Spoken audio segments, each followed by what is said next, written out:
What's happening, people? Welcome back to the channel.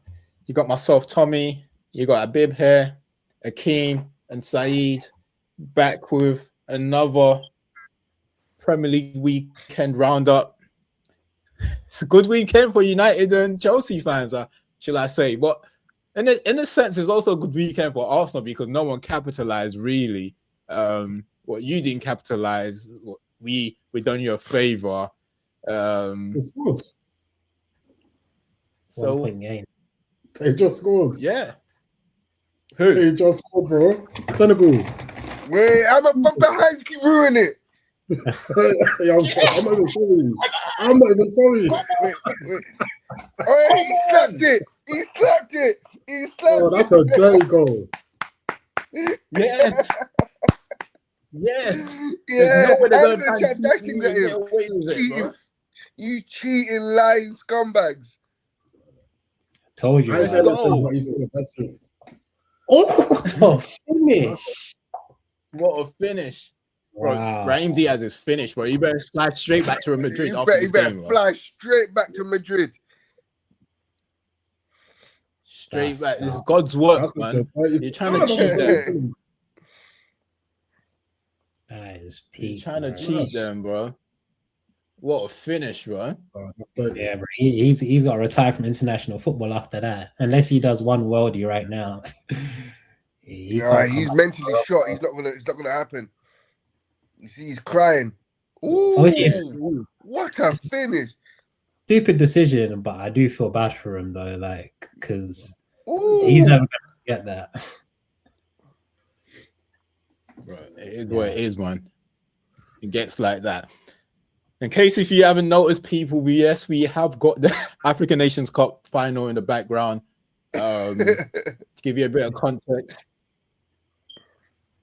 Senegal scored a goal that should have been allowed. The referee disallowed it. Morocco was given a penalty right at the dying end of the game. Senegal decided to walk off the pitch. Eventually, they came back. Raheem Diaz decided to finagle it, messed it up, and then now they're in extra time, and Senegal are winning 1-0. So we'll see how it goes, man. So we're gonna try and obviously keep it in the background and not say much, but if anything does happen, so you are gonna hear a lot of that on this pod, or should I say on this video. What's happening, boys? What's the weekend saying? nah. Can't complain. Sacking managers works, I guess. Sacking managers works. Pep got scored by 2 interims. It's crazy, man. It's not looking good for him. That's true. Boy. That's true. He found his kryptonite. It had a dirty shot. It looked like it was going in, you know. But yeah, no, sorry. All right, cool. Yeah. Look, boys, let's go straight into it. We got we're gonna start with a Manchester derby. I think we were speaking last week, and I was basically saying that look, I won't be surprised if it gets something against City, but the Arsenal game will be the game that will be the difficult one. Michael Carrick's first game. Look, I'm not surprised we won. I'm surprised in the manner that we won. I'm surprised it was so dominant. Obviously, they had a lot of the ball. Don't get me wrong. They had a lot of the ball, but we didn't really feel there wasn't much threat. They didn't have that much chance. They had that first chance in the first half. But the keeper never really got worked at all. I can't even think of Lemons making much saves. I don't think it made, apart from that one in the first half, I'm trying to think he made another save apart from that. He didn't really make much after that. And then bear in mind we had 3 goals disallowed as well. So it could have been a lot more than 2. So I'm not surprised we beat them. I'm just surprised in the manner that we beat them. I'm not getting carried away with that because I've seen this before. Obviously, me and Syed had a conversation yesterday. We're going back and forth on a few things. Maybe we can enlighten the boys of what we was talking about. I was going back and forth on a few things, but as I said, I'm just not getting carried away because I've seen this before. I've been here before. So, and as I said, emotionally I've disconnected from United for the rest of the season. I'm still gonna watch the match. I'm not getting me wrong. I'm gonna watch the game. I still want us to win. I'm not watching the game hoping we lose. Of course, I'm still gonna celebrate goals. There's still emotions a little bit. Huh? So there's still a little bit of emotion. I'll be honest with you, I didn't have no emotions. No, there was nothing. I'm dead serious. There was nothing. No, of course I'm happy. If you celebrate, that means I guess happiness is a form of emotion, really. Yes, I was happy. So happiness is a form of emotion. So you can say that. But in terms of emotionally, if United connected in the sense that if United lose or they do something wrong in the game, I'm shouting on them. I'm not doing that. I'm just watching them, watching the game play out. That's all it is, really. I'll be deadly serious. I'm not. Don't get me wrong. I'm a fan. I'm a human being. I might get sucked in again, maybe during the course of the season. But at the moment, you will. At the moment, you never know. You never know. But at the moment, I haven't at all. So,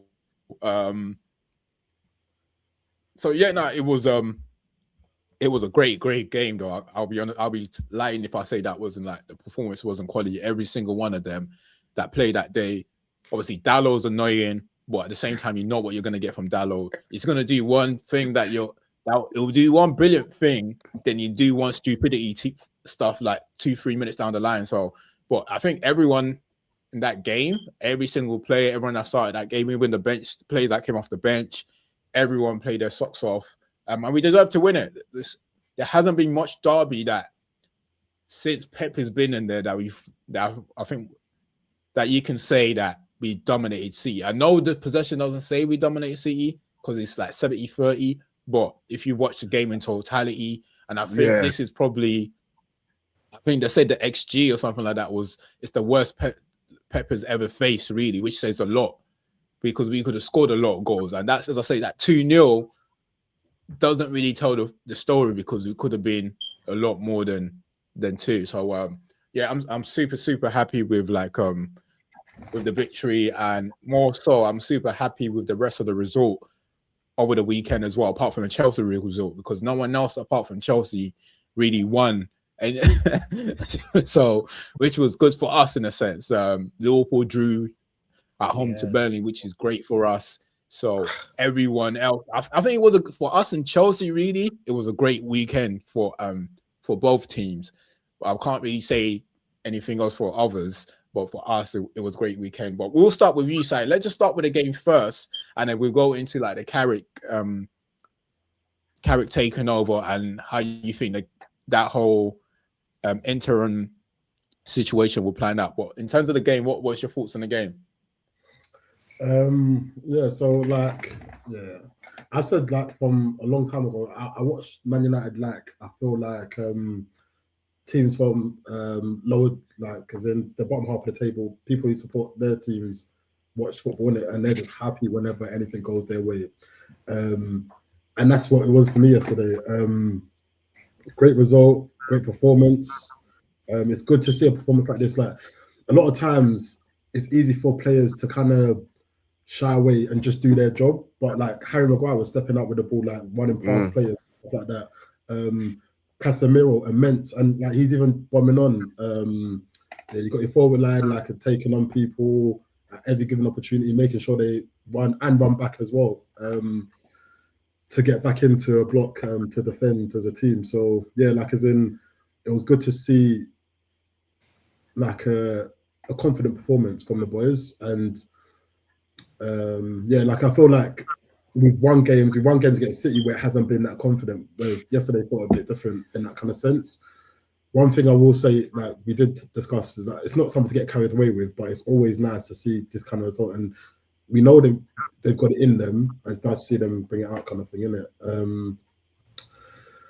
First half, it was kind of a shame that we didn't get anything from the first half, and you were kind of thinking, is it going to be one of them days where we had a good first half and then Man City just come and dominate the second half.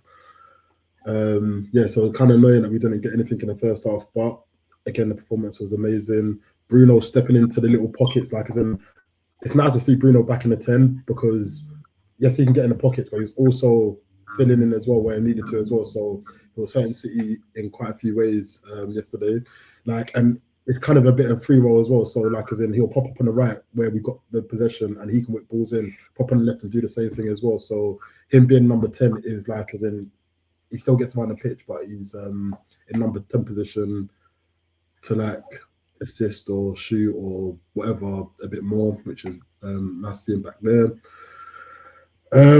Yeah, the goals were great. Even though 2 1-on-1s that got disallowed as well, so Ahmad and Bruno. It was good just to see how confident they were in front of goal. Donnarumma's not a small guy in the goal, innit? So it's hard to round him, but they round him and got their shots off as well. It's a shame that they were offside. Yeah, and like as in you did say like Dallo could have been sent off, and Villan truly should have been sent off in this modern day and age, which would have been a bit of a shame, but at the same time, yeah, like as in you get what you're given. So if they're not gonna give him a red card, like yeah, just go on. But it was good to see him and even Shaw, like they were both on yellow cards in the first half, like to see out the whole game without getting without getting involved in any kind of silliness or stupidness to make the ref make a decision on them. So that was really good. Yeah, it was quite disciplined performance. I think Martinez at the back, Martinez and Maguire, but Martinez definitely, like, to be fair, like I liked how aggressive he was. He did lunge in quite a bit, and I'm not the biggest fan of defenders lunging in, like making slide tackles and whatnot. But yeah, he bullied Haaland. Oh mate, like as in, and it's so funny seeing it because like he's like his head is where Haaland's armpit is, isn't it? So how the hell is he bullying him like that? But yeah, Haaland did not get a sniff, and it's almost like Haaland tried to lodge himself onto Martinez to take that battle kind of thing in it, but Martinez stood strong. I forgot. I don't know who said it, but somebody said that. Oh, Haaland will see Lissandro just like pick him up and put him in his own carry. Scholes and Nicky Butt, yeah, that was it's just lazy analysis, man. And it's that stuff like that is boring now, man. It's like, if you're gonna criticize a player, criticize a player. Yeah, I can't listen to these. It's hard to listen to them. Like, bro, just criticize him. If he's doing something wrong, just say, "Oh, look, he hasn't been good enough doing so and so. He hasn't been doing. Maybe he hasn't been strong enough in same position." But when you're making silly remarks like that, or Haaland is going to run and pick him up, come on, man. It's just, and I feel sometimes it's also slightly ignorant from like British like media, because it's been playing centre back since he was in Ajax, and don't you like, and it's like it's an insult. Is it also an insult for all the other coaches outside of like England that has coached him? Do you not think they've taught him different ways on how to manage how to like deal with like big players, the players with pace and so forth? It's honestly silly, like lazy analysis. And bro, I'll be honest with you, sometimes I don't watch games with commentary. Like Gary Neville is so annoying sometimes. I turn it down. Like I can't find another channel to Eric, because it's just silly, bro. Honestly, because him saying, and yesterday playing the game, we said this is like the best 80-minute that United does. It's ridiculous, but come on, just slow down, bro. Slow down. It's just we get ahead of ourselves, man. To be fair, it's kind of mad you say that, because I was thinking about that yesterday. Like, for example, when I've been in America, listening to American streams, like how like it's like they're a little more honest with their commentary, in the sense of they haven't got the bias of Man United being so bad, this, that, the other. So if it's a good performance, they're like, oh, like here it's like they turn their leaf. If it's a bad performance, oh yes, feeding into. When you listen to like American or like other places, like it's a little more honest with their commentary. But anyway, like that aside, yeah, it was a good game. Like a lot of people had good games. City kind of really didn't step out of gear too, let's say. They did try and probe and this, that, and the other, but it looks like they just like gave away all their goals last week when they went to go and beat someone 10-1. So yeah, like as in great performance. Pep came out after saying that the Man City were a bit tired, and when he said that, you can kind of feel it a little bit, but at the same time, take nothing away from the boys. They had to do what they had to do, and yeah, like as in, I'll say like good performances, and even like little things where, like, for example, we'll switch in the play, we're moving the ball quick, and that's the kind of things we need to do going forward. But it was good to see that in this game, like switching plays, like there's so many times you're just crying out, switch the play, move the ball quickly. So yeah, it's good to see. people doing that. Yeah, like it was a good game, a very good game to watch, very enjoyable. I was celebrating, I was happy, as I say, like yeah. Yeah, no, that's good, man. No, it's a good victory. As I said, I think it's the fact that everyone else dropped points or didn't win around us. It makes it even better for us because our focus now should be that top 5, top 4 position. Obviously, we don't know whether the top 5 will be enough for Champions League, so we still need to aim for top 4 regardless. And yeah, that will be the plan. Even Villa, a site shouldn't be far away from Villa. I'll be honest with you, because with Villa, although they went on a good run, they just don't have the depth to continue such run. They don't have the depth. If you can see the players that they bring on the bench, it's not the same quality that they have on the pitch. But we get onto the Villa in a bit. But yeah, yesterday was top performance. In terms of like the controversial moment, I think I'll be honest with you, I was happy they didn't give a red. But does anyone else think that wasn't a red? Because I think it was a red. The Dalot tackle. Dalot, yeah. It's a red job, but also like bad, bruv. I always find it hard, like as in he goes for the ball, he actually touches the ball, but then obviously his follow through catches. He was not in control, bruv. Yeah, but like, yeah. I'm at like, anyways, I always find it hard. It was a red, bruv. No, like, it's a red. I'm not saying like in this modern day and age, it's a red. That's cool. I'm not debating that, yeah. But like, imagine giving a red card for someone getting the ball. Yeah, like, it's always hard for me to say that, but yeah, it's a red. I'm not. Did he even touch the ball? That's what I remember. He got the ball. Don't watch again. He got the ball first. I didn't see him touch the ball, bro. If you don't get the ball, I didn't see that. I don't think he did. Trust me, go and watch again. I don't think he did. Trust me, he touched the ball first. I don't think if it was as I think even if he did, bro, it's fine, bro. I'm not trying to, bro. Why you always bring people arguing? I said I can't. I'm just saying from what I can record. I'm happy bro, you always feel like someone trying to. I said I don't know. What from what I can record, I'm not sure if he touches the ball. What Akeem said, I just think it's reckless more than anything. It was just reckless. Like honestly, obviously I'm not gonna complain when he didn't give the red. I didn't complain. I just. Just to make my point, it was totally unnecessary as well. Not necessarily. Yeah, it was unnecessary as well. My point is that is reckless. Yeah, I'm not gonna lie, it's reckless. Like where you catch him high on the knees. Yeah, that's reckless. What's also reckless to me, yeah, is where someone heads the ball and the person cannot even get the ball. Like goes for a challenge that can't get the ball, and like basically heads the guy on the back of his head. That's reckless to me as well, especially with the whole concussion and protocols that are coming in. That's reckless to me, yeah. But that's not even a yellow card. Whereas we're looking at this as a red card, and that's what I'm like. Isn't it? It's always like with the laws. There's always like grey areas or like things that just don't make sense. Inconsistent. No, I get you, Zay. Like there's always a point where it's subjective rather than objective. Whereas but like but in a lot of cases, and I think in that one. That one, the referee got that one wrong, but yeah. VAR got it wrong. Yeah. The ref and VAR, though, isn't it? But the ref got it wrong on the pitch and VAR, yeah, both of them got it wrong. The ref gave a yellow, so.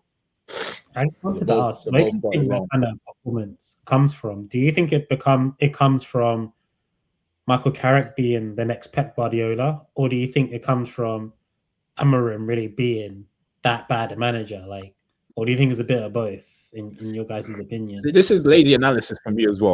Basically, I'm asking a question. I'm not making a statement. No, it's lazy because, like, bro, I'm fed up with stuff like this because you got to isolate that performance. Yeah, the isolated performance. Bro, if you can't get yourself up for a derby after not winning another game. What else are you going to get yourself up to? So it's like saying, where does it come from? If they don't get themselves, like, it doesn't have to necessarily be something to do with Amorim being bad, bro. Amorim's putting up good performance. They put good performance. Like this game is almost similar to the first game of the season against Arsenal, where we dominated Arsenal so much. that we didn't score. It's exactly the same thing. They dominated City so much, but the only difference, how many goals did we not score? So it's just, don't let us do that. That it's, if they don't get themselves up for this game, what you get, and this is United's biggest problem, because United gets themselves up for big games. It's the games that we're expected to dominate that we don't do anything in. Because even when City beat us 3-0, I don't think our performance against City was bad at 3-0. When we played Chelsea, the performance went bad. Some crucial points, isn't it, in that game? Yeah, what I'm saying is, a lot. If you notice, a lot of the big games we get of recent anyway, not like the last year or two, the big games, United tend to get themselves up for those big games and perform. But it's the games that they're expected to win that they struggle with. Yeah. The Fulham's away. Don't get me wrong, and I'm not trying to take anything away from Michael Carrick because he's got everything spot on as well in the game. There's one thing saying that. There's another thing, obviously, still coming in 3 days before the game, having to put a plan together, the back four, and I was so happy with his lineup as well. Taking Cunha out of the squad, taking Sesko out of the squad, not trying to force things, not forcing things, like let people work their way back into the squad, like putting Maino back in, those kind of things. So I'm not trying to take anything away from him, but I just don't want us to like. He kind of simplified it. This will only start looking good for me when we start to play teams that we're expected to beat and to see what they do in those games. I get what you mean. That's why I'm not going to start. Go for it. Sorry. Go on. Yeah, no, but I'm not going to start looking at one game and so saying, where did this come from? As if they don't have it in them. Of course they have it. Oh my gosh! If Senegal don't win this, it's the open goal. If Senegal don't win this, how far behind am I, fam? What the hell is this? I'm very far behind. But I get what you mean, though. That's why open goal. Okay. Yeah, I get what you mean. That's why you don't want to get emotionally invested yet, because it's all well and good doing it against the Cities, the Liverpools, Arsenals. You want to see when it comes to the Burnleys or the normal teams. That's when you're going to be like, okay, fair. The only thing I'll say about Carrick, this is what me and Saeed was debating on yesterday, where I was using the word free hit in a sense in this game, because I'm saying, bro, this is a free hit for them, because they win, they're like an hero. They lose, they're going to be like, oh, you didn't really expect you to be City anyway. That's how these games work for these guys. Like, no one's really going to like say much if we lose the game. Oh, it's Michael Carrick's first game, and this is basically what I was saying about sacking Amorim, is like, it's almost like no one really can take accountable for these defeats anymore going forward, because if Michael Carrick don't win those type of games, so Carrick can't really lose in this role. He can't. You know what I'm saying? He's only going to look good, and he's already started. And I think what I'm happy about, he started off well, because hopefully they can take this confidence into that next game, because Arsenal is another free hit. And I think they'll be more dangerous to be also if they're going into the game full of confidence after beating City. Yeah. So we'll see how we get on when we play like a Fulham or teams that we're expected to be, because that's the real test, because that's the games that it's not acceptable if we have 30% possession. Say, because we had 30% possession against City, but no one's looking at that at all. Yeah, it's not acceptable. You know what I'm saying? Yeah, if you don't beat them, it's not acceptable. It's not going to be acceptable in those type of games. So this is what I'm saying. We just don't try not to get, because we've been through this rodeo before. I'm saying we've been a lot of times. Every time we get a new manager, they'll put one great performance together against a big team. We get carried away. So it's like, let's just slow it down. Like, let's slow it down. Like, there's plenty of opportunities, like, for you to work with the team. Like, everyone else is going back to Europe next week. You're going to get a whole week to work with a team. And not managers is going to get that in a big team, because normally you'll be playing 2 to 3 times a week. But you're just going to play once a week, concentrate on one game a week. So make it count. That's it, really. Yeah. can almost argue that makes United like almost heavy favourites for the top 4, top 5. Is that, in terms of like from like a. I was going to make another point. Who's about that? Carrick. I was going to make another point about Carrick, like as in, I was saying like in his press conference, he was talking about. What do you say, Abib? Sorry, what do you say? Oh yeah, just quick. I guess you could argue that probably makes United, I guess, kind of heavy favourites for the top 4/5 because of that one game a week thing you guys got going for you. So if Carrick can just get everyone just like G'd up and like get them, like just playing with effort, playing with pride with that one game a week, the top 5 should be looking kind of nice to you guys. But yeah, sorry, go on, Saeed. You were saying. I was just saying like yeah, like Carrick was talking about in his press conference about confidence, and like you definitely saw that on the pitch. And then just in terms of like obviously what Tom said about his tactics is kind of true. Like the only thing I'll say, they were switching the play, they were on the transition, but that's what you expect from against Man City. Like most managers will do that. The thing I did like is that I think he got his substitution spot on as well. Whether that's kind of luck or whether it's how the game panned out, whatever. But I think he definitely got his substitution spot on as well. So yeah, like what Tom is saying is right as well. Like I'm celebrating not getting carried away with this, but like when Man United's been beating us all this time, like sometimes you got to smile sometimes with it, innit? So yeah, like I'm not getting carried away to say like we're going to make top 4. We should make top 4 or whatnot. And my position around it still stands is what I said a couple of weeks ago. Like we should make top 5, sorry, but at the same time, the club hasn't put us in the best position to do that. And what Tom's saying about the free hit, I feel like top 4 is a free hit kind of thing, isn't it? If they make it, Carrick's amazing. If they don't make it, it's because we ain't brought an interim manager in XYZ. Like, if you get what I'm saying, innit? So yeah. So yeah, that's I see why Carrick is so desperate for that job. It's kind of thing with Chelsea and Messina, isn't it? So, similar to who? Sorry, Saeed? Chelsea and Messina, like as in, I think similar position. It's slightly different because he's got it permanently, though, isn't it? So it's not permanent. But I'm just talking about in terms of getting top 4 and this that, and the other. Like making their no, I think the expectation will be for him to make Champions League. I think the pressure will be on him to make Champions League for Racina. I'll be very surprised if they're not putting pressure on him to make. Both of them are in different positions. Don't get me wrong. I think Carrick will still be pressure like from the board perspective will still put pressure on Carrick that look, we want to make top 4. Is it something you can do? But if he does. From the fans, we're not. Yeah, if he does, it's great. If he doesn't, it's not the end of the world. The fans are not going to be on him. Nothing. It's more. But Chelsea, but for Racina, the board will put pressure on him, and the fan base will put pressure on him because you were already in that position when you left. I mean, when the other manager left, it was 5th, right? What with 2-3 points behind Liverpool. A couple points, yeah. There was in 5th. Yeah, there was 5th. Well, so it's still the expectation will still be for him to make Champions League, and I don't think. Bro, they'll talk about title challenge on the Maresca. What do you mean? Yeah, so not that I don't think they'll sack him anything, but it just puts more pressure on him going into the following season. It will be expected to start the following season off really well. So yeah, personally, I think Rosinia's on the more. It's not a free hit for Rosinia because one. Chelsea were doing all right beforehand, whereas United wasn't doing as well.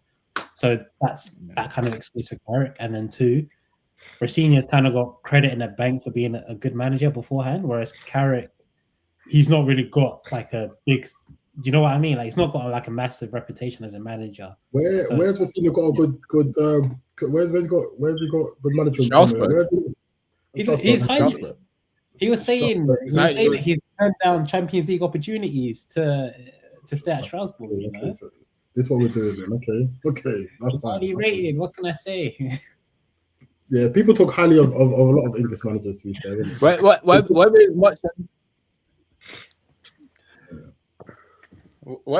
whether it's much or not, but I still think though the expectation will be different from him and Carrick. Though. I think so too. I honestly believe that. I'll be if it's not, then Chelsea are doing something. if Chelsea are not putting that pressure on him, then they're doing something they're doing something wrong in that club. If that's the case, bro, they'll be doing something wrong.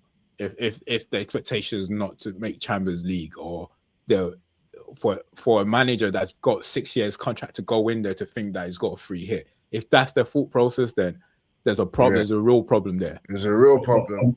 Maybe what I think about that is like, yes, the expectation to get top 4, sorry, but he can always turn around and say, I ain't got these players, like I ain't got X, Y, and Z, like as in he can use the same excuse that Maresca would have used not to get it, if you get what I'm saying, innit? In terms of not having a proper defender. No, Maresca's different. Maresca was fighting to win the league. That's why he was asking for players, not that top 4. Maresca, so I'm saying the resources are there for Racina. There's no like Carrick can go in and say, I need more centre backs, or I need more centre midfielder. Racina can't say that. Maresca's fight was, I want to compete. I want to compete for the titles. I want established players. Maresca is not fighting for top 4, fighting for players to get into the top 4. The Filzy's got that. He's fighting for players to compete with the Cities, the Arsenals. That's what Maresca was fighting for. So those are two separate things. Look, quick, before we go into Chelsea, we're going to go into Chelsea in a bit more detail. From a City perspective, Akeem, how do you think Pep is feeling? Do you still feel like they're hopeful to still win the league? And do you think that's... Yeah, they should. I guess he will still believe, though. Yeah, they should do. They've got players that have been here before. They've got a manager that's been here before. That's, very experienced. He's won it all, seen it all. Definitely in top 2, 3 in the world as best managers. So, if not the best, there's 7 points. And also, they just added to their attack and strengthened at the back. So they should still feel that they can still mount a serious challenge and possibly catch Arsenal. What this result has done is given them a lot less margin for error. Now they have to almost nearly be perfect for the rest of the season, but we've seen City do that. So that's my worry, like that they can click on and do that. I know it's not the same City team, but adding Guehi, adding Semenyo, that could possibly raise them to achieve that level again. So we'll see. City are not out of it. What are you saying, Abib? What, from a neutral perspective, do you see City still being able to catch up to Arsenal? I think they're not out of it, because 7 points. Like, I swear, I can't remember in previous title runs. I swear Arsenal's had a bigger margin lead than 7 points, right? Yeah, 8. So just from that perspective, they're not out of it in the sense of you can turn around 7 points. But do I think they're capable of it? I don't think this is the same Man City that we've seen in the previous years when they were battling Liverpool and that. If it was that Man City, I'd believe they can go and win every game the rest of the season. Like, for as good as Man United was, Man City can't put a performance like that and expect people to think, yeah, we're going to overturn Arsenal. And I just think Arsenal aren't the same Arsenal as they was before. I think, yes, they got points against Forest, but I still think that City will drop more points than Arsenal from now to the rest of the season. So personally, I can't see it. Boy, oh boy, do I wish to be wrong. I really want to be wrong, but if I was a better man, I wouldn't put my money on City.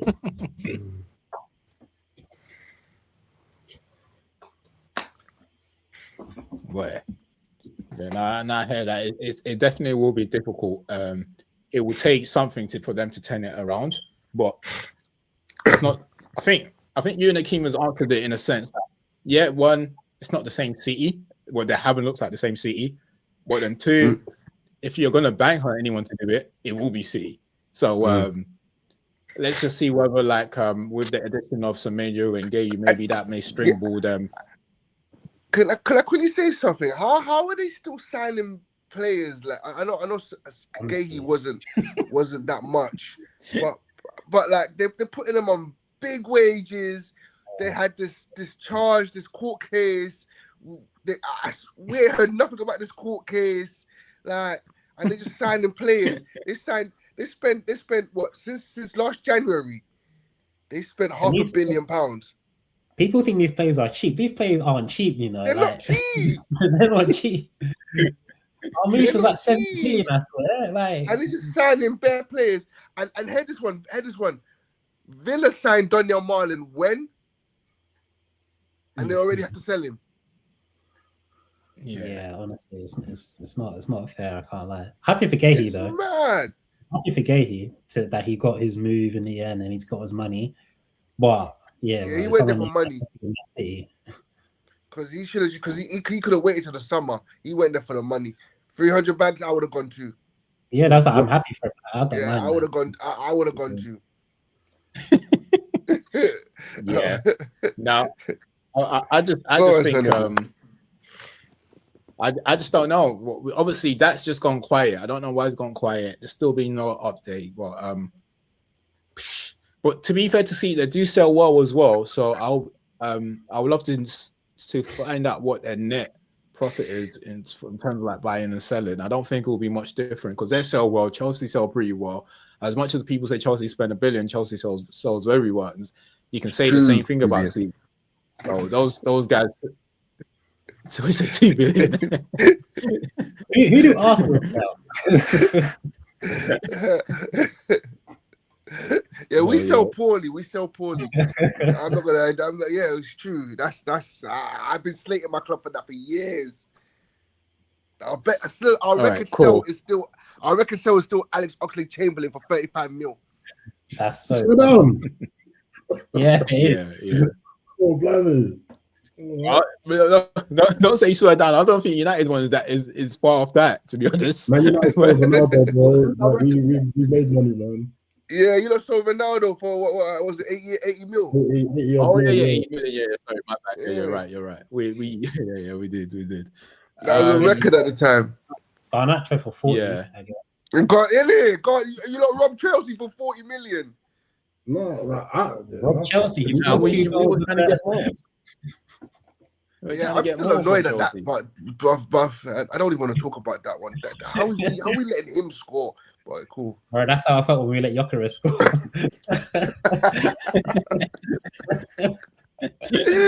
I've got a lot to say about that guy, but listen. All right, let's go off topic. Let's go into the Arsenal game. So obviously, you played City. We beat City. You had the opportunity to go. Is it 9 points clear? Which will be a lot to climb. That's 3 games that will almost expect you to lose to crawl that back. And you've only lost 2 this season. But once again, you had the same opportunity last week. You didn't capitalize, and you had the same opportunity again yesterday. You didn't capitalize.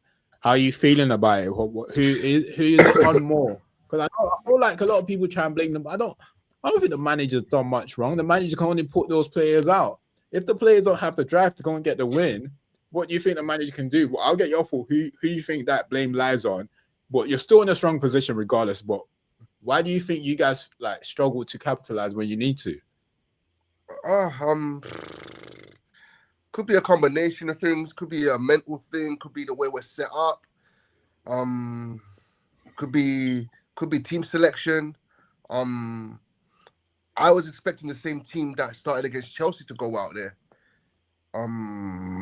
I thought, if you're gonna rotate, the game to rotate will be midweek against Inter Milan, where that's like a game where we don't have to win.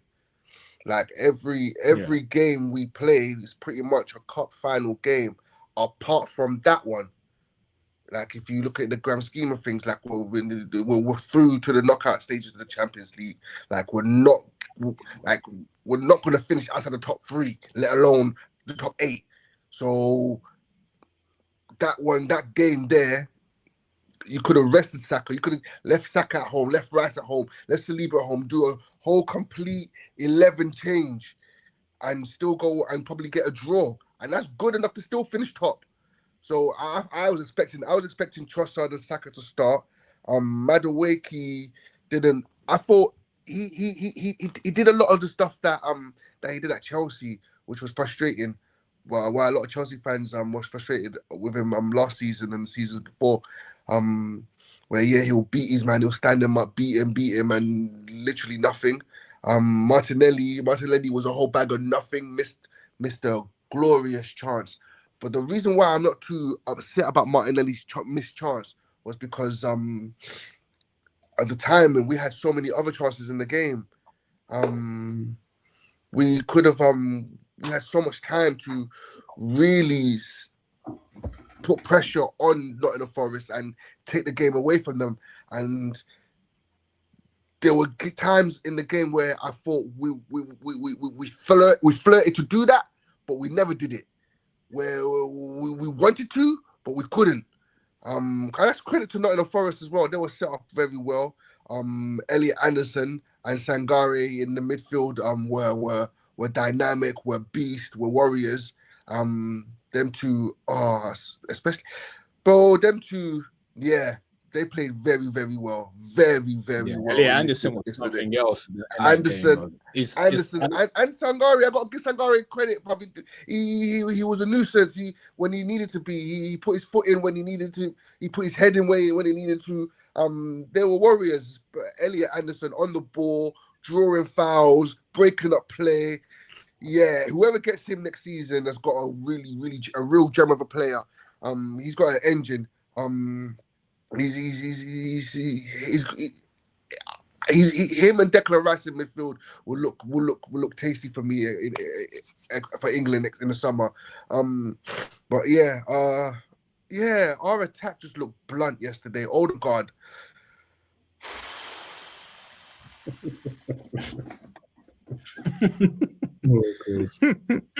That's my captain, you know. That's my captain. Yeah. And my what did I say striker, about that? bro, it says, bro. No, go on. Sorry, go on. I would never like. I'd never like to stop you when you need to talk about your striker. Go on. Sorry. Exactly. Wait, let me finish about Odegaard first. Like this is he's been frustrating me for the last 2 seasons, especially last season, the season before, and now he's carried it on. I thought the 2 games, what was it? Just before the Christmas period where we played, was it Brighton and somebody else, where it looked like he was coming back to the form of he was like 3 seasons ago.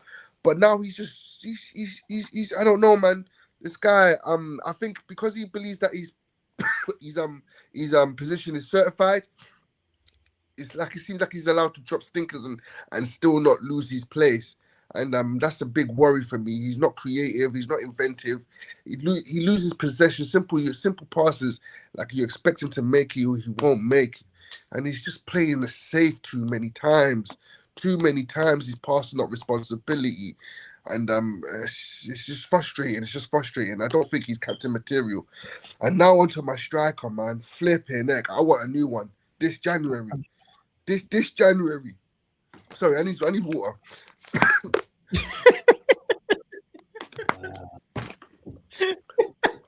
Berta, we made a mistake. If we can beg Sporting Lisbon to not even give us a refund, just take him back. Just take him back. That one-on-one chance. My God. Okay, you don't have the pace, but common sense would be move across Morello. Block his line. Yeah. Draw the foul. Yeah. Get him sent off at least. Yeah. At the very least. Yeah. You can't even do that. My guy, I don't think you're Premier League quality. Forget Arsenal quality. I don't think you're Premier League quality. We need a new striker. Yeah. Because we need an attacker.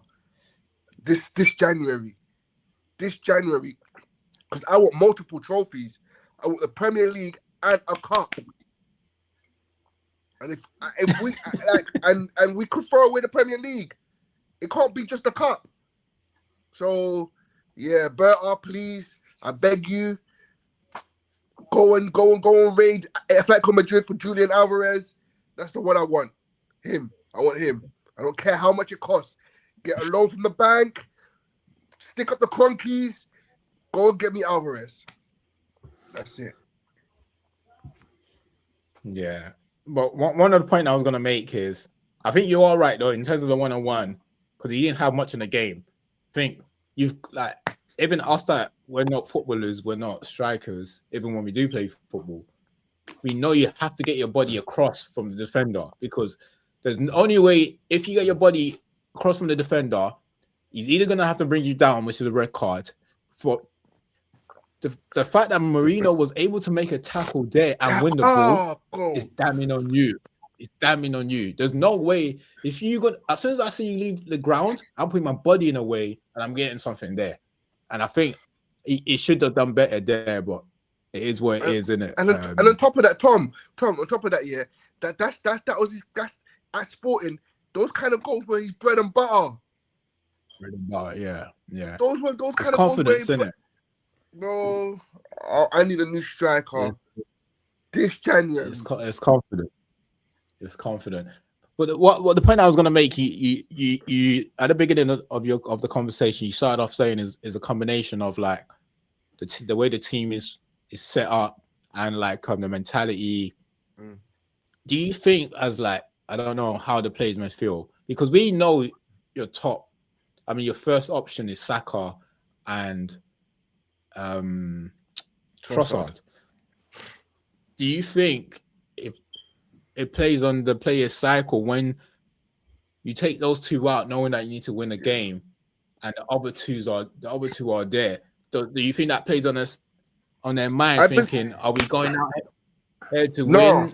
Because you know when you're going out to win, there's no way Saka doesn't play the game. No, Tom, I think Madueke and Martinelli, like, they are good players, and I don't think that the players around them don't rate them. But Trossard and Saka are just that level above, innit?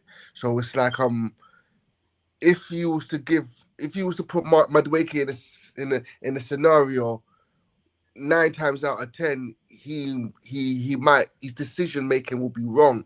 Whereas if you was to put Saka in that same scenario, 7-8 times out of 10 his decision will be right.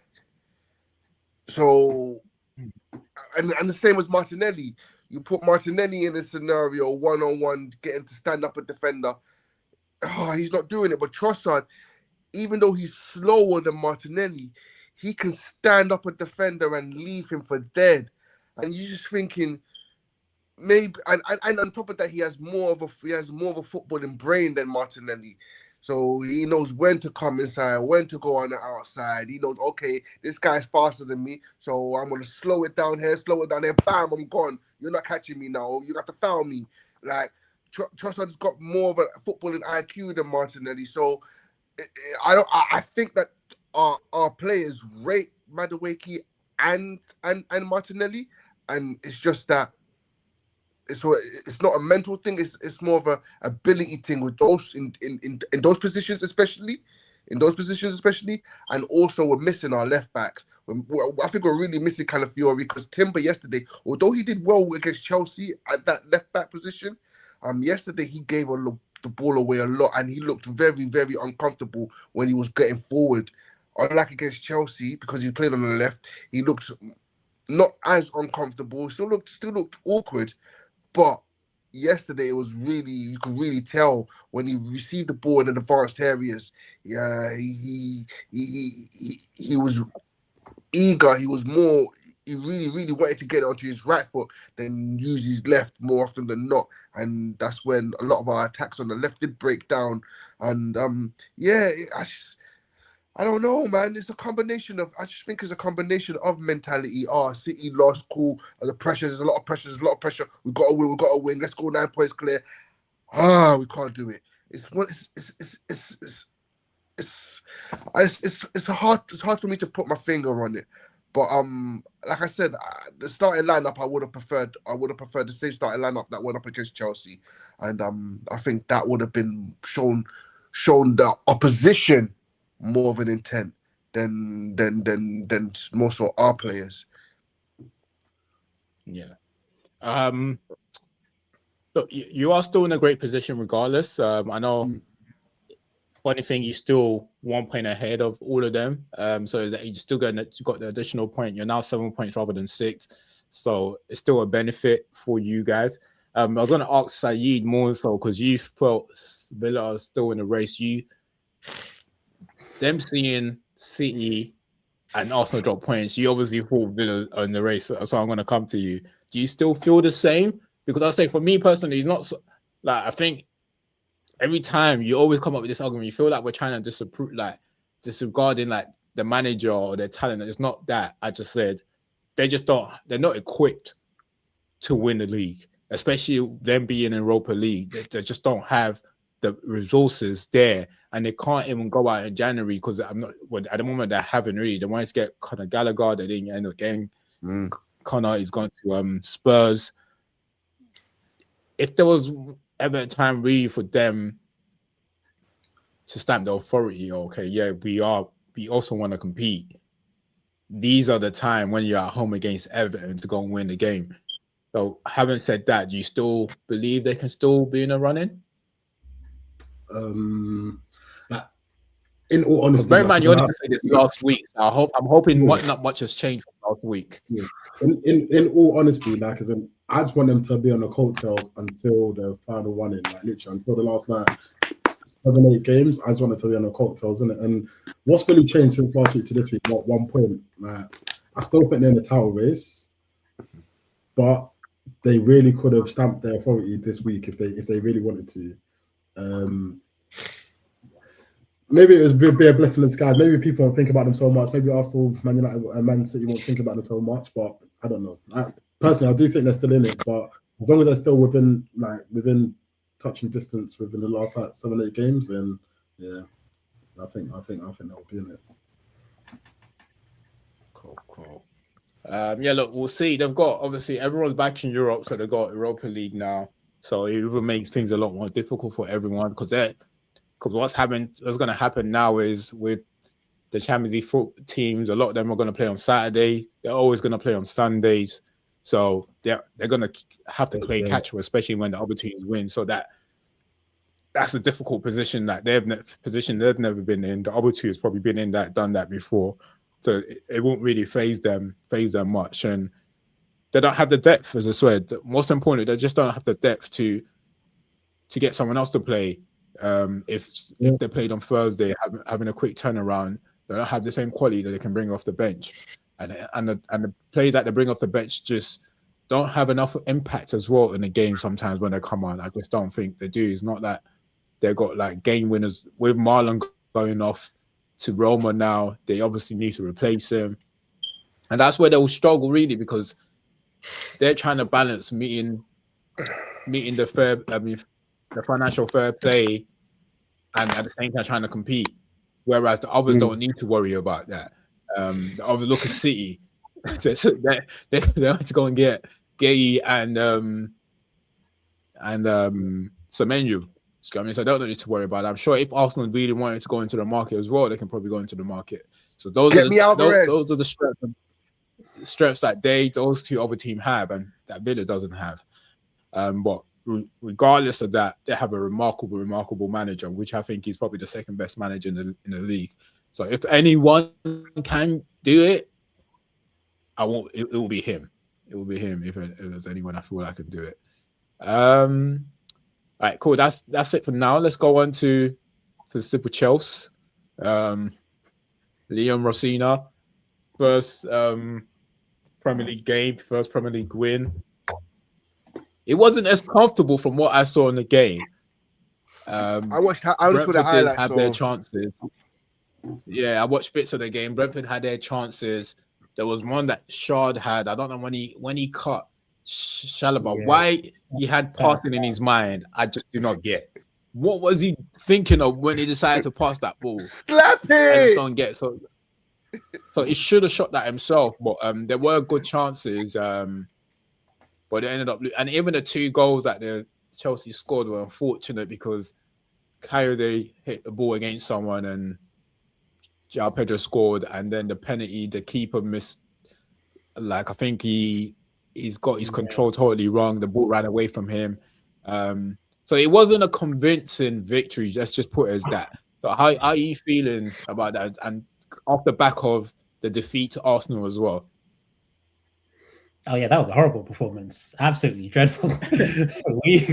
we absolutely got away with one. But you know what? It's one of those ones where I think before this game, it was something crazy, like 1-8, something crazy like that. So before this game, I was just thinking, no matter how, no matter what way, we just need to win. We just need to get points back on the board. So as bad as the performance was, I'm just relieved to get the 3 points. And in fairness, if you want to use it as an excuse, it's up to you. But apparently there was like illness running through the camp as well.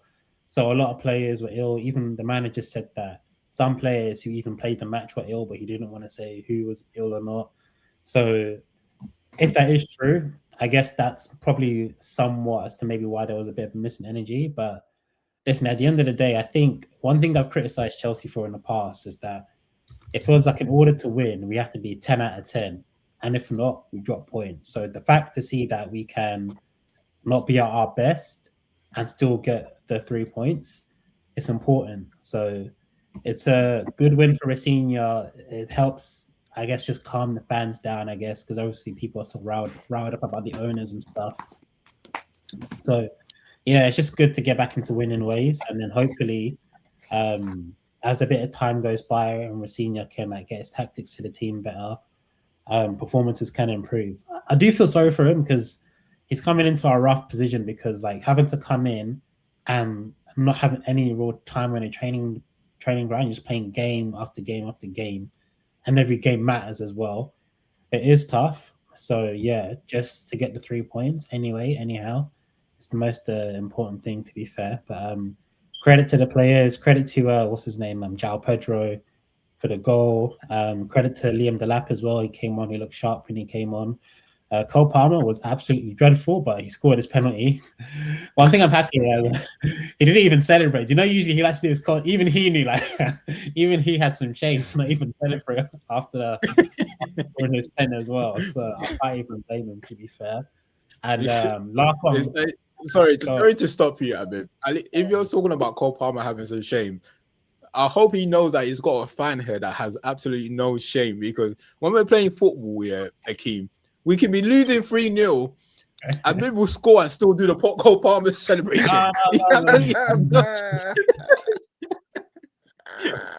He has no shame. So I'm glad the man himself actually have shame, bro. Take heed, Habib. Take heed. Listen, man, I don't score often, innit? So I gotta get it in when I can. I gotta get it in when I can. But yeah, just a last quick one as well. I want to give credit to Rob Sanchez. Obviously, midweek he had a horrific performance, terrible performance, but fair play to him, man. He went back to his normal ways in the game against Brentford. He kept us in. He made a lot of good saves as well.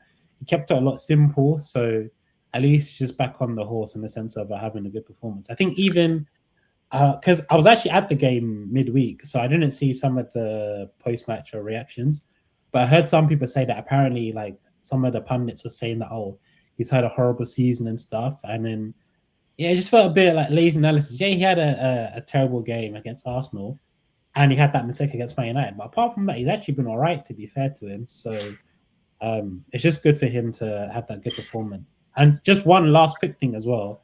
It was a bit annoying because when I was at the game, obviously Sanchez made a few mistakes, yeah. But then when he got the ball, it's like our own fans were booing him. And just stuff like that just frustrates me. You want the team to win. He's the goalkeeper, so he's in the most vulnerable position. And you're going to boo him when he has the ball. All that's going to do is make him even more nervous. Surely you want to support Chelsea him. fans have no sense. We know this. on that one occasion, I'll have to agree with you there, Hakeem. But, I can understand if you criticize him after the game, but during the game, come on, man, like it's making it worse. Can you say just has no sense? We know this.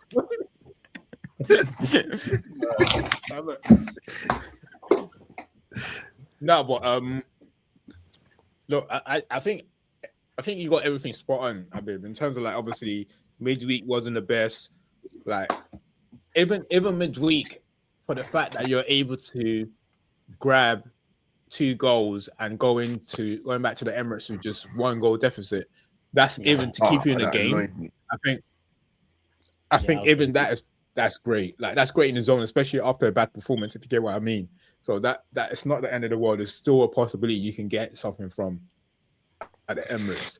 And in regards to yesterday as well, if you can win, because a lot of teams have bad performances this weekend, and for you to grab a win despite the performance, I think that's very important, because what you don't want is that the gap is pretty close within that. I think we talked about it from like, is it 4 or 5 points from 5th or 4th to like 12, 13? So it's still pretty close. So especially when there's a weekend, people are dropping points. You want to make sure you capitalize when people are dropping points. And I think next weekend is going to be just like that, because everyone around within that position is playing each other next weekend as well. You're playing Palace away. You're only like 4 or 5 points away from Palace. We're playing the Arsenal top of the league. Sunderland is playing. Wait, hold on. Huh? Palace are on 28. Okay, 26. Who's Chelsea? playing Palace? 34. 3? What's Chelsea? 34. Chelsea. 34. Yeah, so what? 7 points. Yeah. Yeah, so 7 points. I think Palace has only just dropped of recent. The performance has only just recently dropped. But yeah, that's another topic. Maybe we'll cover that next. We cover that next week, because I was going to talk on something actually. I want to talk about the managers and the managers available in the summer, and the teams that are going to need managers in the summer, because at the moment there might be a lot of teams that will need managers in the summer. But we cover that next week because we don't have time today. But yeah, look, going back to Chelsea. Yeah, you got the victory. Just take it how it is. It's a win for Rosina. Give the players a bit of confidence going into the next game. You got Champions League. Who are you playing in the Champions League? I think I got Paok, but however you say it, Paok, however you say their name. Okay. So hopefully it should be there's no easy wins, but hopefully it should be an easy win. Hopefully, yeah. Yeah, because the Palace away won't be easy. Palace are not the best at the moment, I'll be honest with you. So you can potentially beat Palace if they're in meltdown right now. They're in meltdown. That's why I say we'll talk about the manager next week, because we don't have time this week. But quickly, let's touch on Liverpool and Spurs before we jump off. Liverpool obviously drew at home yesterday to Burnley. Yeah. I think, obviously, don't get me wrong, I think when we drew away to Burnley, we got a lot of critics for drawing away to Burnley, but now they're at home to Burnley. They should have did the game in the first half, really. I watched bits of the first half. I didn't really watch the second half. I just watched highlights, really. But it's not, when you're away at home to Burnley, you shouldn't be drawing at home to Burnley, though, right? Yeah. And I know you said we're not talking about the managers now, but especially when Alonso's on the market and Slots dropping points like this, it gets more pressure because emotionally, I think a lot of fans actually wanted Alonso in the first place. Now it's going to be any excuse to get this guy out. That's what it's going to start feeling like. Yeah, no, exactly. True. And that's what I was talking to Ade about this morning, in terms of like, there's so much managers available. That's one. Secondly, though there's only 3 clubs at the moment that will need a manager. So we know Madrid is going to need a manager. United is going to need a manager. Palace is going to need a manager. Then more than likely, Spurs are going to need a manager. You know what I mean? And then if Arne Slot doesn't get his self in order, Liverpool are going to need a manager. So I think there's a high possibility that they might need a new manager in the summer, and rightly so, as you said, with Xabi Alonso being available, Liverpool might look at it as, because I wouldn't look at Xabi Alonso's tenure at Madrid as a failure. I'll just look at it as this egotistic players just don't want to listen, and he's not going to have to go through the same thing in the Liverpool team. It wouldn't have to. Do you get what I'm saying? So you're not going to get players that won't want to run back, or you take them off, they're throwing their toys out of the pram. He's not going to get that. Yeah, fact. Like if there was a war between Xabi Alonso and Mohamed Salah, Xabi Alonso's winning that at Liverpool. Yeah, exactly. You get what I'm saying? It's not like in Real Madrid, managers never win that battle. He's always, so the players are the star in Real Madrid. The players are the star.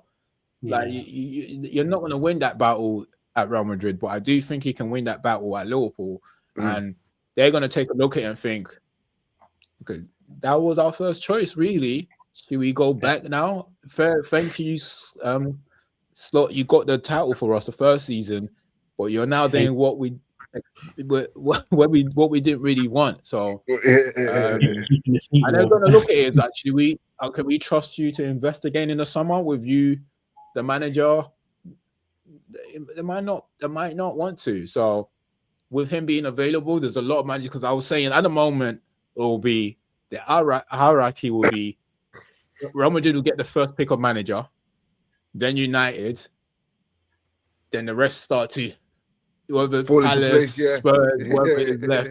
So, and I think City might need a manager because we're still Pep might. There's a possibility that Pep might leave, but I just think that's I think that's Maresca's stepping in if City needs a manager. I think that's Maresca's job right there. So there's a lot of managers there that. So top managers that's going to be available. You got Xavi available. Tuchel will be available after the summer because that's when his contract runs out for England. Glasner's going to be available. Would you take Glasner? Yeah, I wouldn't say no to Glasner. I'll be honest with you. I wouldn't say no because he's proven himself. He's got the credit. He's got credit in the bank. I'll be wrong to say, oh no, I wouldn't take him. Do you get what I mean? I wouldn't say I wouldn't take him. He can win trophies. Exactly, he's won Europa League with Frankfurt. Was it Freiburg or Frankfurt? Frankfurt. Palace. What he's done at Palace with limited resources, and I think he's done his years, and this is probably his frustration at Palace right now is that you're not willing to invest. I'm not really here to sit and waste my years as a manager. Do you know what I'm saying? So with what I've done with the limited resources you've given me. What more do you want from me? So I won't say no to him. I'll be honest with you. Obviously I have my favorite, but they are really good managers out there. So a lot of them I wouldn't say no to them because there's a lot of good managers available. Xabi Alonso is available, Glasner is available, Maresca is available. I mean, these managers, even Xabi, I don't think I'll say no to them. I'll have my favorite. My favorite is obviously Maresca, but I'll be wrong to say, oh no, I don't turning an eye on these type of managers. They're proving themselves as top managers. So whether or not they can do it at Man United is another question. But they've already proven themselves. I wouldn't say no to if these are the type of names that have been put forward to me. I'm not going to say no. Do you know what I'm saying? So let's see how it all plans out, and what will help them as well is that. Go on, Abby.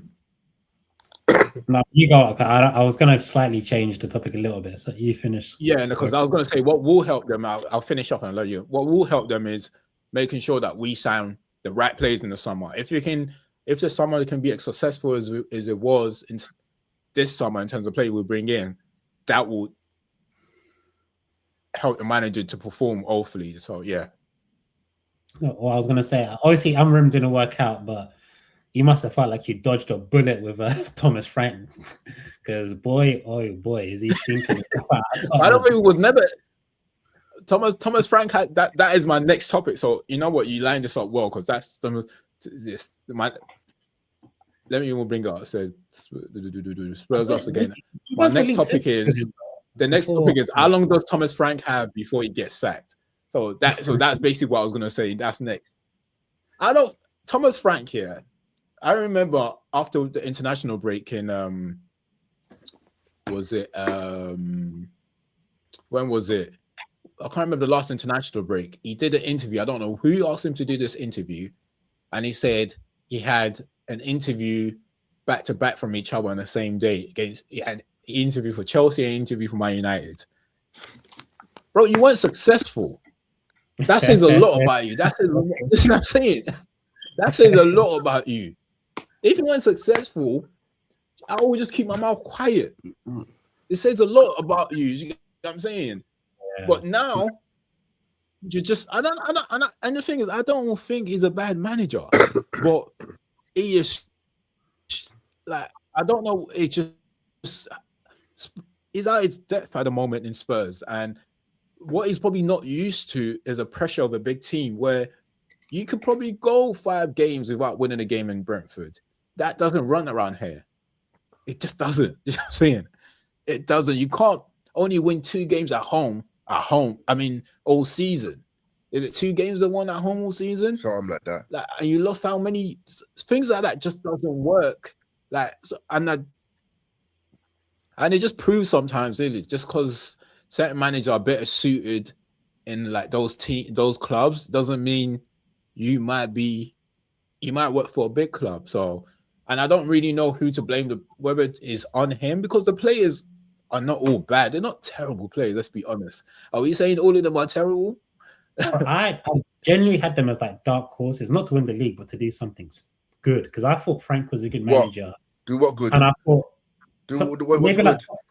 Like top 4, maybe. Like what? For finishing 17th?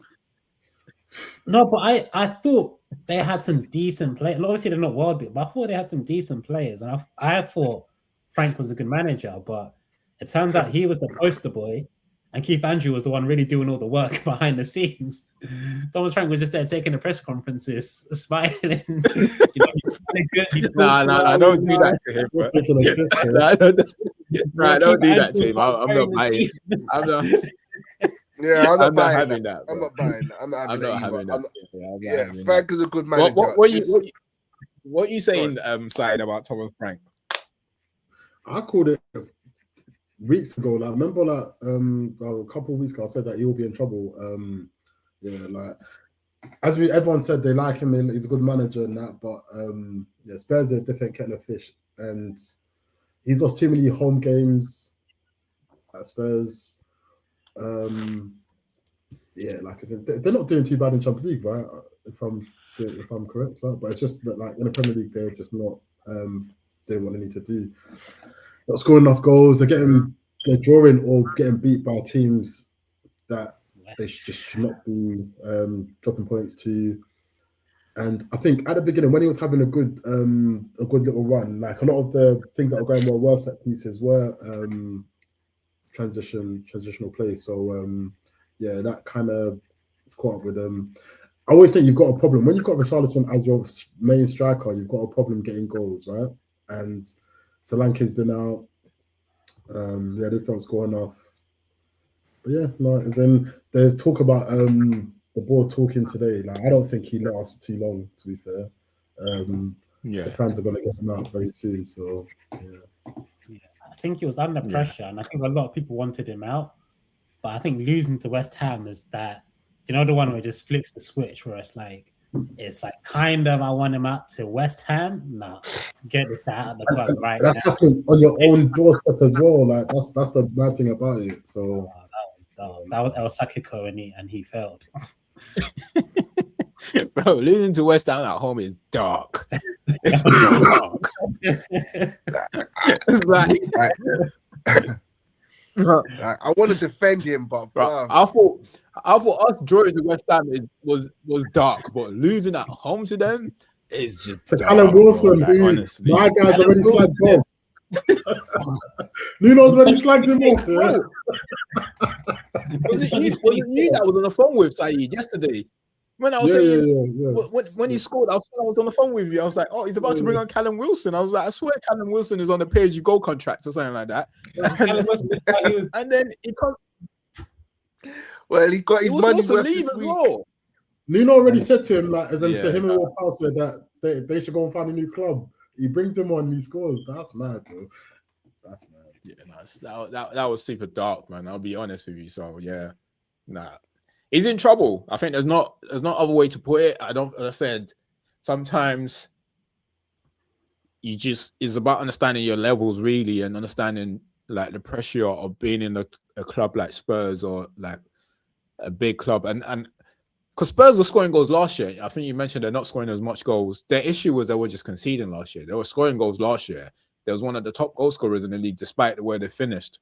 But they were just conceding crazy amount of goals for them. Yeah, they're losing 6-4 and 5-3 and 4-1. Yeah, exactly. Even though they were scoring, they were from going from that to now not being able to score, and I think that was my biggest problem. Yeah, I think that was my biggest problem with him, because I think I was mentioning on there a few weeks ago. It's like they just struggle to string passes together in the middle of the park, and they're not bad players, these guys. So I'm just wondering what's happening, why they're struggling to create, struggling to build from the back, and they just slightly look clueless, as if like they don't have no pattern of plays, and they just have nothing to go with. And I guess that's things like that does work for you away from home. But at home, when you're expected to, kind of like what we were talking about when it comes to United, when you're expected to beat teams, your fans want to see more, and their players are just not used to that. And it's tough for him, man. It's all the best to him. They actually had a good goal in the second half, really and truly. And if you thought anyone was going to win the game, like you would have said Spurs will win that game yesterday. But yeah, when things aren't going for you, then it's not going to go for you, innit? So. I do think that the problem runs deeper than Frank, though, because if Ange is finishing 17th and he's doing bad as well, like I think there's some deeper things that need to be sorted out in Tottenham, because it's for back-to-back managers to fail that badly. It's not a good look. Yeah, Daniel Levy sitting somewhere saying, "I told you so. It weren't me. It weren't me." Honestly. All right, cool. In terms of like just a quick roundup of games this week, we ain't got much time. Newcastle and Wolves drew 0-0. I just think it's been a bad run of games. Like I think not a great result for a lot of teams in the top half of the table this weekend. Really, did you guys watch the game? No, I didn't. But they drew 0-0. But drawing 0-0 with Wolves. Remember I said Wolves might be able to catch West Ham? I know West Ham won, but that's because it's Tottenham. But I still think, bruv, like, they're picking up points now. When they weren't picking up points, they're picking up points. I still have my money for Wolves to catch West Ham.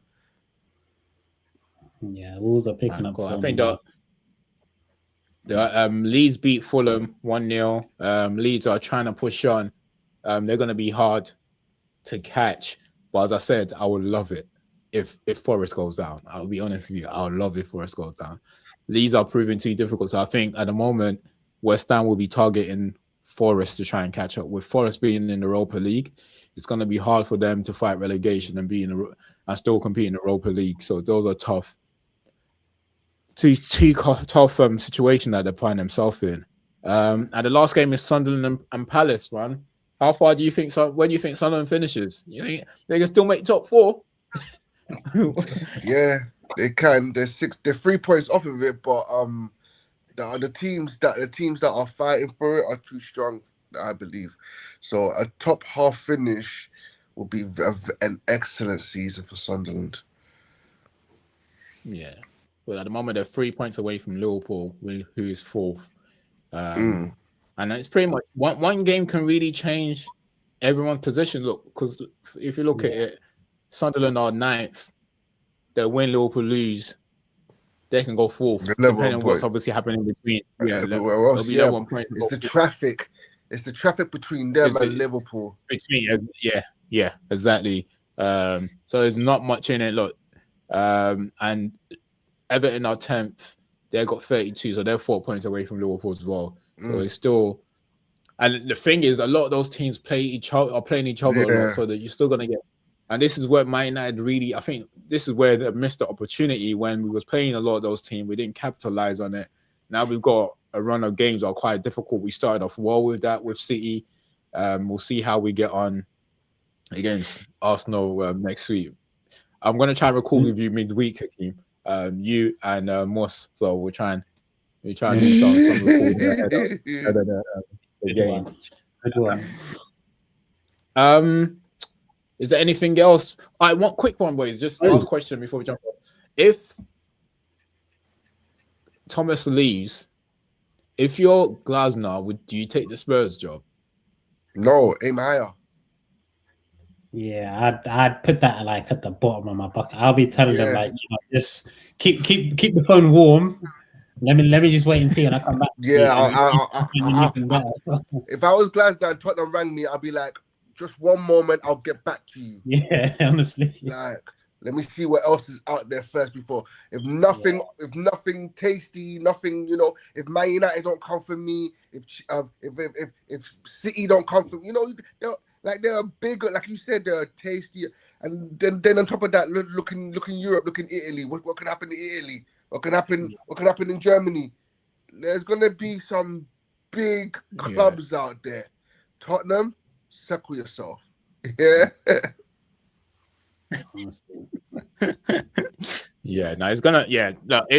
It's definitely gonna get a lot of option. I won't be surprised if Real Madrid goes looking for him, because I think Real Madrid needs someone that can go in and just like, I don't know, they need someone that contains these players, bro. Someone that can bring a. They won't be careful with the type of manager to bring in.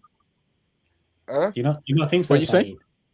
I'm just like, have you not heard like what Glasgow have been saying in the last like 24 hours? Like, I don't think. No, but that's different. What he's saying is they're not backing it, but Real Madrid is going to back you, though. You're going to have the player at your disposal. It's just speaking out against the board, but like, as in, I just think like that was. I think he wouldn't do that. And the thing is, let's be honest, what Palace are doing to them, they're taking a piss out of it. And that's just the honest truth. Because they haven't reinvested these money that they're selling these players for. Yeah, sure. Like what club makes it into Europe and don't invest? Don't sign players. And don't buy nothing. Who does that? Yeah. What do you think is gonna happen? How it came across, like, as in my man's leaving, like, as in, and then he's like saying, what's words he used? I can't remember the words he used, but he was like, they've abandoned us. Yeah, I think that's what he said. But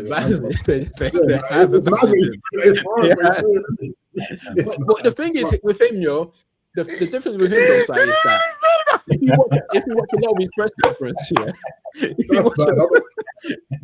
you watch a lot of his press conference, he tries to defend them a lot. But then when his back is against the wall, he has no other choice, bro. Like, they have abandoned him, bro. They've abandoned him, man. Abandoned means they've left the building. Like, they're not here anymore. That's bad. They don't care about us. Even if you look at the example he gave, it said they sold Eze under 24 hours before we got a game. That's ridiculous, bro. What are you doing?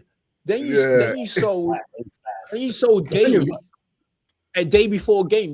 Before a game, that's mad. Can I just say, that's mad. Can I just say,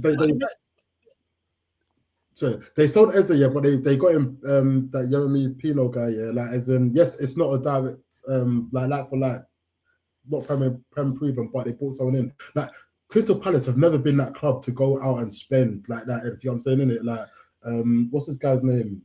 Steve Parish. He's very astute in spending, if you get what I'm saying, innit? But they bring in the right kind of players, and then they that fit the model, and then, like, yes, they sell on and whatnot, but they're not the kind of player the club just to lavish out money. Yeah. And the second thing is, in terms of, I don't think that's what he's trying to make. That's not the point. I get what you're saying. That's not the point. The point he's trying to make is that you got, bro. They knew they were into Europe. You're acting as if they only knew they were in Europe. That's not the point. They knew they was going to sell Eze. You knew all these things. They knew about all these things. It's that you just built no succession plan in place. That's his problem. Like, it's not about these players going. It's about you not bringing players in on time and not bringing in enough players in. I don't think it's his problem about how Crystal Palace spend, bro. You just made it into Europe, bro. What do you think is going to happen? Like, he's like, just bring bodies in. Yeah. Bring bodies Like, in. That's what he's asking for. Bearing in mind, me saying this, it ain't back. He's not asking for Mbappe and in doing what they've done. Like, but Crystal Palace, if you look at the history, they don't spend money like that. And the second thing is, and I think we all know that though. Yeah, yes. The thing is about the timing, but at the same time, like, if you think Mark Gray, he's not going to leave this January with any type of bid, you're dreaming. And he's like, I know he doesn't think Gray is not leaving. So yes, he's saying that. Yes, they didn't tell him. Yes, that's bad man for them not telling him to let him know how. No, but he's not saying that, though, bro. He didn't say that. That's what I'm saying. You're supporting him. I heard his interview. He didn't say that. He said he knows that this guy's gonna go. He said he knows that. And he's saying the same thing with Mateta as well. He's saying the same thing with Mateta. He's just saying that, bro, plan something, put it in place. You're not gonna sell a player, our captain. We got a game tomorrow. You're telling me he can't play tomorrow. You can't be doing that to a manager, bro. Yeah. So what I'm saying is he knows his players are gonna go. He knows his player go. Look, I probably would have left with him. The perfect example is Bournemouth. The manager knew Semenyo's going, but Semenyo still played games for them, and then he left after the game. You're not gonna come tell me I plan a game against someone with the captain, and you're telling me, you're not saying, oh, right, you can't play tomorrow. You can't do that to him. He's captain of your team, so it's not like saying that. Oh, these players are not going. You said that. I know there's a possibility they might go, and that's what they tried to do to him in the summer when they didn't bring no one in, and you're going to sell him in the last day of the transfer window. But you knew Liverpool's been bidding for him all this while. You can't be It's all on them because it's all on them. I don't. Nah, it's all on them. It's not about how we know what the ethos is, how they spend. We all know that, but you can't be just doing all this. And the reason why they're doing it now is that, we might not get anything for him, but that's your fault, bro. 2 summers ago, you rejected 70 million from Newcastle. Yeah. But I'm saying, and then this summer you rejected 40 million from Liverpool. And then now you're going to accept 20 million. In their head, like the money is going down and down. They feel like we've got to get something from this guy before he goes. So it's not so much. I don't think it's just their planning. It's just poor planning, bro. Honestly, they're just not willing to invest. That's fine if you don't. But get some buddies in, bro. What do you think? Then don't play European football. Then you're saying don't play European. Forfeit all your games. I think that's what his problem is. Now I really don't blame him, man. He'll do fine wherever he goes. Well, we say that. We thought Thomas Frank was going to be fine. He wasn't, so we'll see in it. All right, boys. Well, it'll be fine as long as you don't go Tottenham or United. To be fair. To be fair. All right, look, boys. Thanks again. We'll be back again next week. We got a big game next week. Arsenal and stupid. No, sorry. United and stupid Arsenal. Sorry. You're right the first time. So it should be a good game, man. Should be a good game. I would love us to give you a game. I just have a feeling that we'll play well. I just have a feeling we'll just be hard done by a set piece or something silly like that. That's the feeling I'm getting now. But we'll have to see it how that game goes, man. So should be interesting. Anything before we jump on? No. All right, cool. All right, thanks, people. Thanks for tuning in. Please don't forget to subscribe to the channel, turn on your notification to know whenever we upload, and click the like button and comment as well, man. Let us know what your thoughts are on everything we discussed today, and if you have any questions for us, let us know. We'll be back next week. All right, fair boys, we out. Peace.